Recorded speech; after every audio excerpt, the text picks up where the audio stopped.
ve көңілді да еді. Ne desek de tamam toyu indi. Jardisi da kile başladı. Konsertler uyuşturup, özümüzce köngül açabız.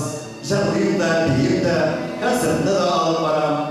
Menden görüp başkalarına katnaşam. Biz türlü şehirlerden gelgen yakimler, hiç şulay moğlanıp otura idik. Balalar yurtlarına çıkargaç, baya badasın. Aktanışka faydırha buldum.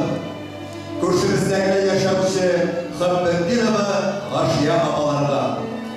Район жетекшілерінен алып оқытушылары, ғали кішілері білен Ақтаныш мен бүгінді ең мәрхәмәтлі, ең ғазиз туған жерім, жырларымның шығанағы, мұңларымның шешмәсі болып қалды деп жаза Әлфия Абзалова.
Туған жерінің güzelliğin мәңгі көріп туймады деп жырлады біздің жыршымыз Марсель Уағизов.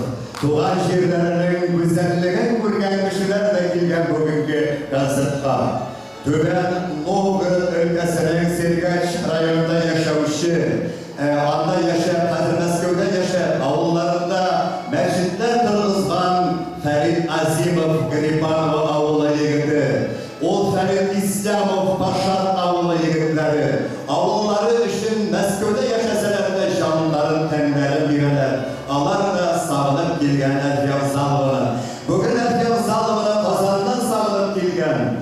Ол инде әлбәттә бүгін сәхнәгә шықмай қадірлі достар. Өзінің хатыны белән келген. Ол концерт залында менә махсус келген Мәскәүгә, Қазанда яшәгән алар. Әлфия Абзалованың иң турылыклы музыканты, сәнгать җитәкчесе. Сез аны яхшы беләсез, күрсәгез дә кадерле достар. 45 ел Әлфия апаның уң кулы булган Кәрим Хабибуллин бирде утыра.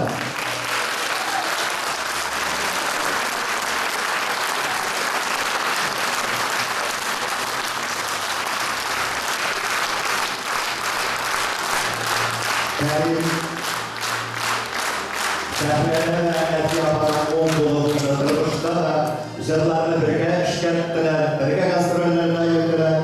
Аның хатыны гаиләдә тормыш иптәше дигән, тормыш иптәше дөрес түгел, хатыны Сания ханым гомер буе бик вокалда булды. Әлфия апаның сәнгать концертларының директоры да булды. Сания Хабибуллина.